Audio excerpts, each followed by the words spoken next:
أشرف الأنبياء والمرسلين وسيدنا ونبينا وشفيعنا أبي القاسم محمد اللهم صل على محمد وآل محمد وأهل البيت الطيبين الطاهرين ولعنة الله على أعدائهم أجمعين. أما بعد فقد قال الله سبحانه وتعالى وقوله بسم الله الرحمن الرحيم قل هل يستوي الذين يعلمون والذين لا يعلمون. صلوات پڑھ لیں. اللهم صل على محمد وآل محمد. قرآن کریم کی اس آیت کے اندر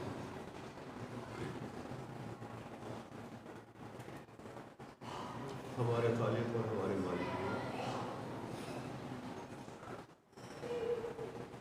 اپنے حبیب خاص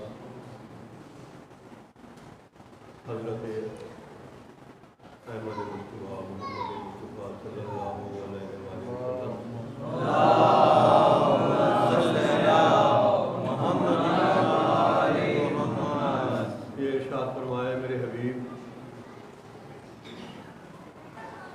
کہہ دیجیے کیا علم رکھنے والے اور علم نہ رکھنے والے دونوں برابر ہو سکتے ہیں؟ پھر حدیث میں کہا گیا صاحبان علم کو عام انسانوں پر وہی شرف حاصل ہے جو چاند کو ستاروں پر حاصل ہے.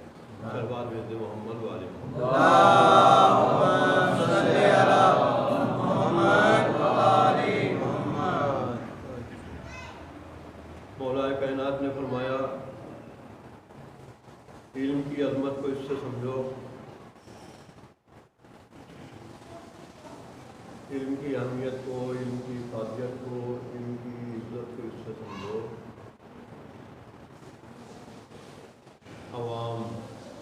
عام لوگ صاحبان حکومت کی عزت کرتے ہیں. عام لوگ صاحبان اقتدار، صاحبان حکومت، صاحبان تخت و تاج کا عزت کرتے ہیں اور صاحبان حکومت، صاحبان علم کا احترام کرتے ہیں. صلوات بھیج دے محمد والے.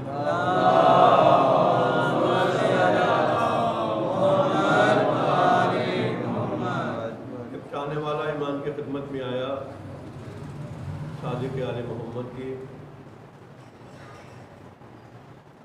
سلام کے بعد بیٹھا. امام نے احوال کرسی کی، آنے کا مقصد معلوم کیا. دور سے آئے ہو، دور کے علاقے سے آئے ہو، یہ زحمت سفر تم نے کیوں برداشت کی ہمارے پاس آنے کے لیے؟ اس نے عرض کیا میرے مولا کچھ معلوم نہیں کرنا ہے، کچھ لینا نہیں ہے، نہ کچھ آپ سے چاہنا ہے، نہ آپ سے کچھ معلوم کرنا ہے. صرف اپنے وطن سے یہاں تک زحمت سفر برداشت کر کر اس لیے آیا ہوں تاکہ آپ کے چہرے کو دیکھ لوں. بس آپ کے چہرے کو دیکھنے کے لیے میں نے زحمت سفر برداشت کی. امام نے سننے کے بعد مسکرا کر کہا جس علاقے سے آئے ہو، جس بستی سے آئے ہو، کیا اس بستی میں کوئی عالم بعمل ہے جس سے دین کے مسائل کو معلوم کرتے ہو، جو تمہاری دینی خدمات کو انجام دیتا ہے؟ ہمارے بستی میں ایک عالم ہے جو ہماری دینی امور کو انجام دیتا ہے، دینی خدمات کو انجام دیتا ہے، ہمیں دینی مسائل بتاتا ہے. ایسا عالم ہے جس کا سب ہمیں احترام کرتے ہیں، عزت کرتے ہیں. امام نے فرمایا زحمت سفر برداشت کرنے کی ضرورت نہیں کہ یہاں تک آنے کے ہمارے چہرے کو دیکھنے کے.